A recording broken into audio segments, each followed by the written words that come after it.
What, than caddy for Wayne? Yes. I think I'd like to watch that. Two of you going round. It's 14. Garrick Higo.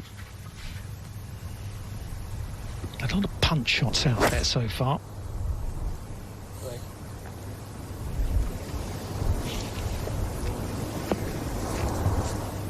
Yeah, it's nice to see though, Dominic. You know, you've got to control the trajectory, keep the ball down low. Nice to see some of the players displaying those skills.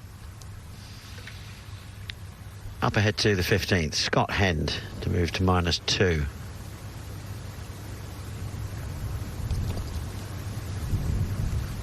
Not quite, good try though.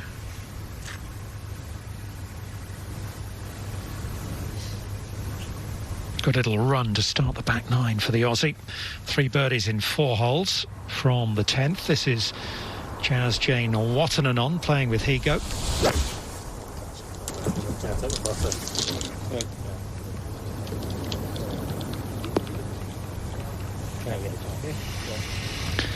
Super short, right at the flagstick.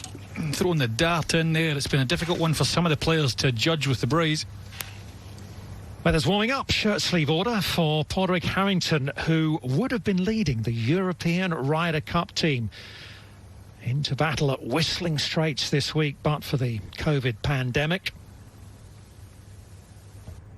The start of this pandemic in March and April, we were working behind the scenes to get Plan B in operation, you know, to get a way of picking.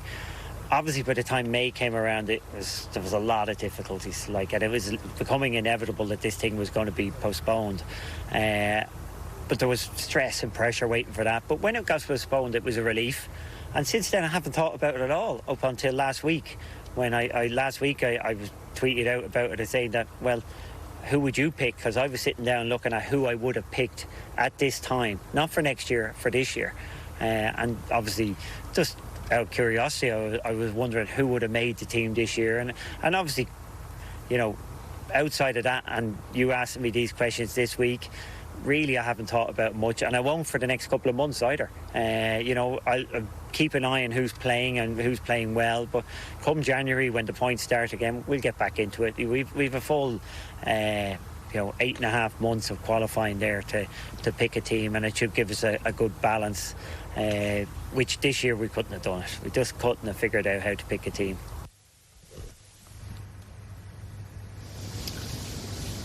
Everyone does it, don't they? Everyone picks says who they think will make the Ryder Cup team, then they have their picks to make. Who would you pick? Who would you pick? Yeah, I mean, it would have been no good going ahead with no fans. I mean, you know, all sport needs fans, really, basically. Well, we saw a little bit of Marcus Armitage earlier in the coverage, and he's got this for a round of 68.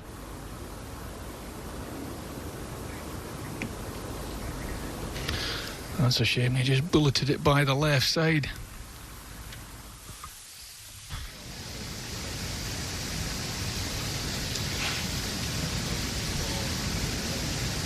Downhill. It's not a big breaker. It's quick-ish and gently out of his right. He had a wonderful putt downhill on the last. So that might hold him in good stead. He didn't hold it, but it just kissed the edge.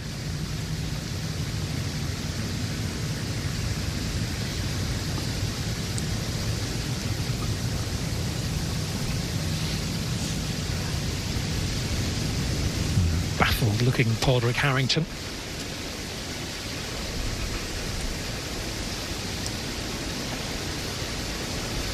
He's got a bit of work done this week on his short game area around his house. The top layer removed from the chipping area. Still, there's quite a bit of thatch had formed in there. It's a fantastic spot he's got. And I do agree with the amount of fantastic lessons he's given everybody on the little video clips he's put out there. Tremendous.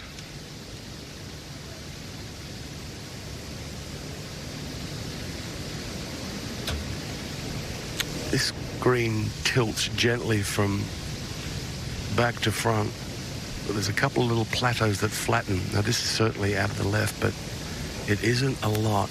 It's all about pace. Does he hit it firm left edge? That's risky. I like it just outside and dying it in. It's a die putt for me.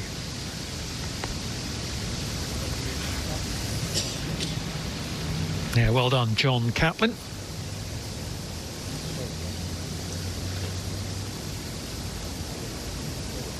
Now, those ones just as important as the birdies. He saved himself a shot there. Stephen Gallagher is playing the 11th hole, and he's being watched by Iona. He's hit an absolute monster of a drive to leave him 150 to the pin, downwind to this very open green. Right down the flagstick, super shot.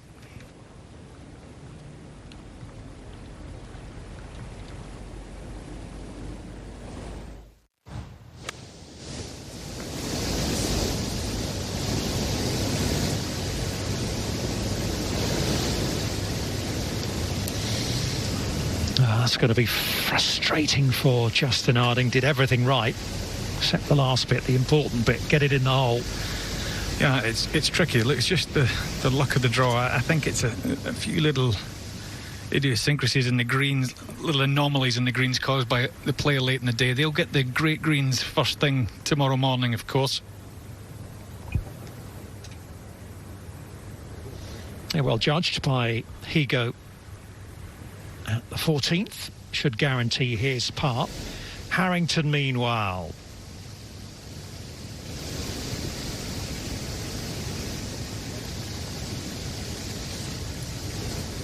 makes the 4.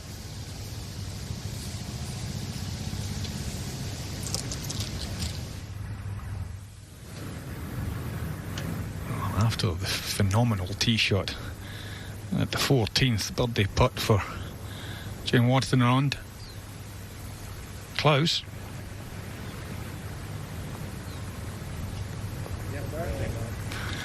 Luckily his putt was a lot better. My pronunciation of his name.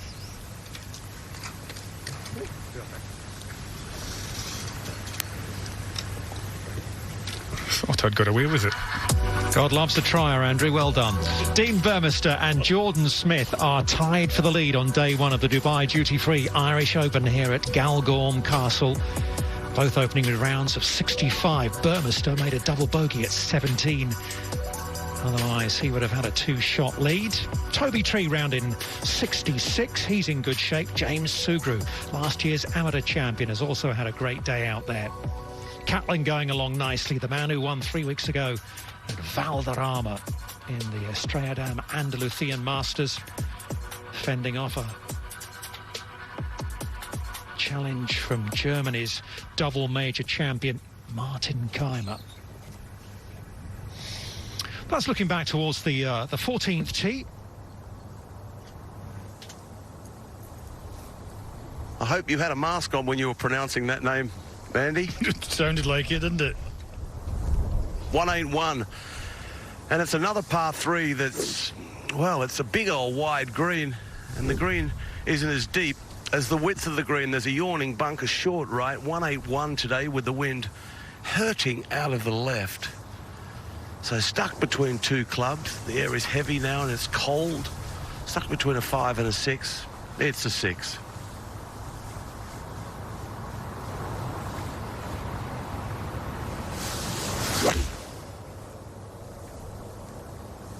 Down. Down.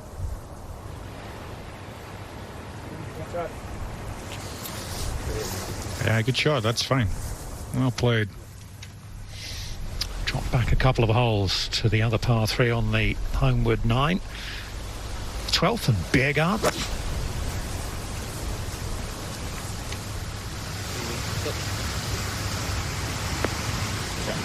Well, 200 through 5 holes. He's given both those back, but a chance there for the Dane as we hop back to the 14th. Some beautiful cows over there. Fit they are. Plenty of green grass to chew on. Okay. Harrington pumped one in there with the 6-iron. Pulled it a little to the heart of it.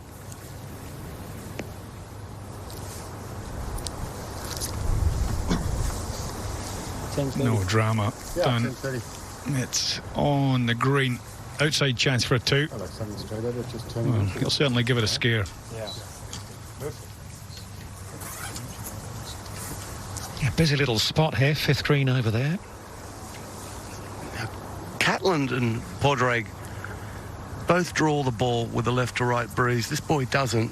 It's left to right is the shape that he possesses, so he'll fancy this flag if he gets it bang on. He can aim it to the middle and ride the breeze, and he's done it. He's overcooked it. There's a penalty area over there. He's all right, you know, he's had it far enough. A nice little bit of grass under the ball just in that first cut of semi. Plenty green to work with. He'll fancy his chances of chipping that in. Play with Stephen Gallagher. This is Nacho Elvira. Chance for him to get under par at 11.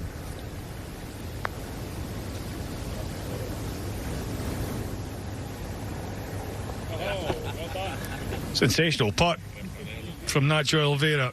Quite rightly puts a smile on his face. Gets him back to 1 under for the day.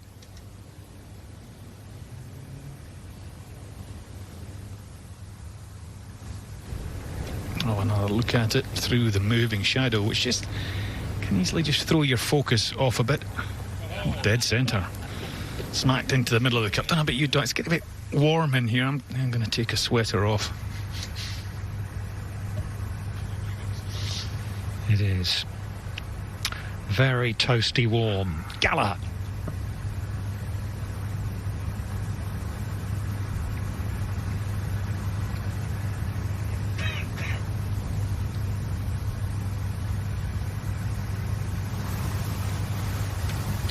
Left below right. Open palms. A nice stroke. Beautiful roll. Gobbled up by the hole. Very nice.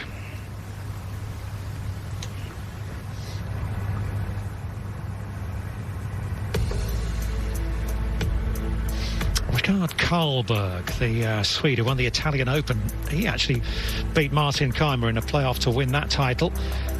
And Chris Paisley ahead of Ashen Wu and this man, John Catlin.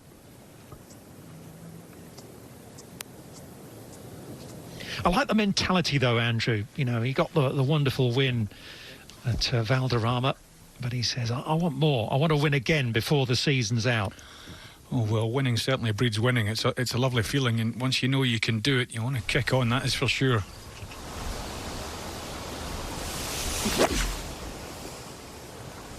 When being called, you can have full one of these, not a goal on the number. Okay. Sounded like a good strike, and it was from Stephen Gallagher.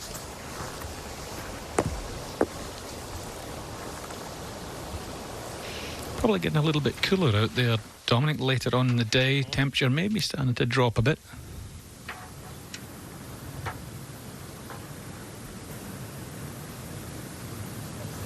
Yeah, there's a little bit more than I thought would have been left after Porrig's first putt. I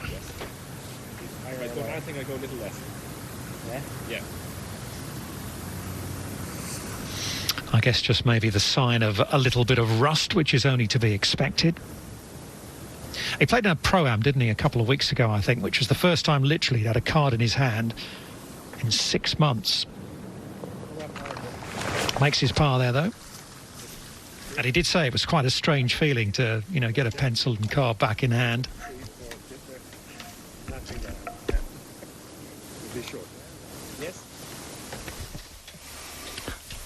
Well, this is a par attempt for Scott Hend at the 16th hole.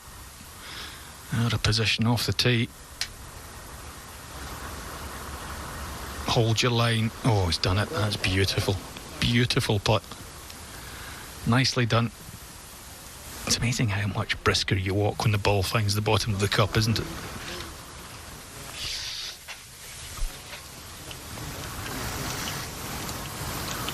This is Julian Surrey at the 12th. Well, Julian Surrey's not very happy at all. Interesting practice swings that he's making on the tee, really cutting across the ball. obviously not feeling very comfortable, and as a result, he sprayed that one out to the right. Really disappointing. It's not a challenging par 3. The wind's died down a little bit, plenty of room, but now he's left himself a little short-sided chip out the rough. Needs to bump it into the fringe. Yeah, that sure was. He played that beautifully.